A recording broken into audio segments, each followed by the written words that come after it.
mukhang hindi po sila nabayaran. Pero ho, masaya ho kami sa Barangay Manggahan kasi syempre pag nalalaman ho namin darating si Mayor Vico talagang naghahanda ho kami dahil mahal na mahal ho ng Manggahan si Mayor Vico Soto. At syempre nandito yung mga kagawad, nandito ho yung mga leader ho ng mga Vico supporters, yes.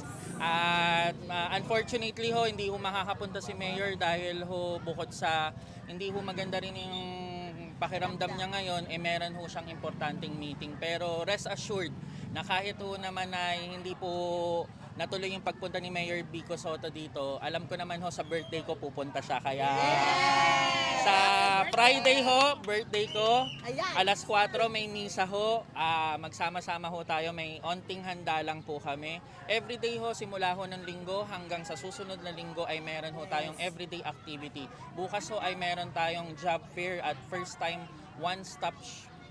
job seeker, employment one-stop shop sa Kalinsabay. Ngayon ho ay meron tayong Operation Tuli sa Manggahan Elementary School. 3 ho ang Operation Tuli natin. Isa lang ang nire-request natin, 3 ang binigay. Isa lang ang nire-request nating medical mission, 2 ang binigay. So, ang dami pong mga biyayang dumadating sa Barangay Manggahan kasi importante ho na yung barangay, yung mga mamamayan at yung local government ay nagkakaisa po para sa ating taong bayan. So maraming salamat po sa inyo at Mayor Vico, magpagaling po kayo at sana ho'y magkita po tayo sa birthday ko. Salamat po. Maraming tao ngayon dito Oo na nga ho naghahantay kay eh. Mayor Oo, Vico. sasabihan na lang ho namin. Sasabihan na lang po natin yung mga tao, hindi po makakapunta po si Mayor. Medyo hindi lang ho maganda yung pakiramdam niya. May meeting lang rin ho, mas inuna lang ho yun. Pero ho sa Biyernes naman na birthday ko, alam ko naman pupunta po siya dito sa akin. Yes po, maraming salamat po. Yes po. Ayan po mga kablog ng Pasig, no, at nahingaan po natin ng mensahe si Captain Cruz, ang kapitan nga po dito sa Barangay Manggahan. Ayan nga po mga kablog ng Pasig, no, so dito nga po ang Oplan nila Mayor Vico Soto. Unfortunately nga lang po, hindi nga po nakapunta dito sila Mayor. Pero tuloy pa rin po mga kablog ng Pasig ang Oplan po dito sa Kabati Street ng Barangay Manggahan. Yan nga po mga kablog ng Pasig, no? So ito nga po ang Oplan Kaayusan.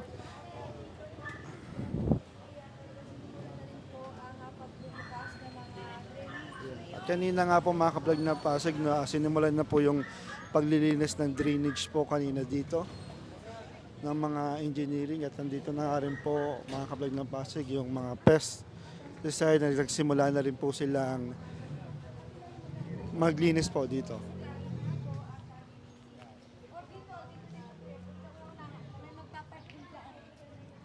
Dito kayo.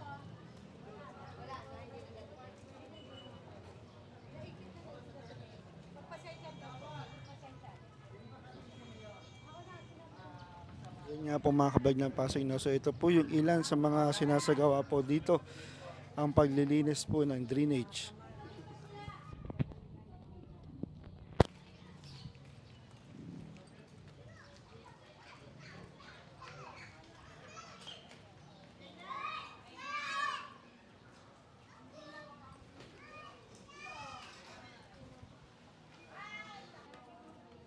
Ayan po mga kablog ng Pasig, no? So ito po yung ilan sa sinasagawa po dito sa Oplan Kaayusan. Ang paglilinis po ng drainage, pagpapintura at pag-aayos po ng mga kuryente.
Ito nga po mga kablog ng Pasig, ang sanitation team na kung saan nagbibigay po sila ng mga panghuli po sa daga at nagsasanitize din po.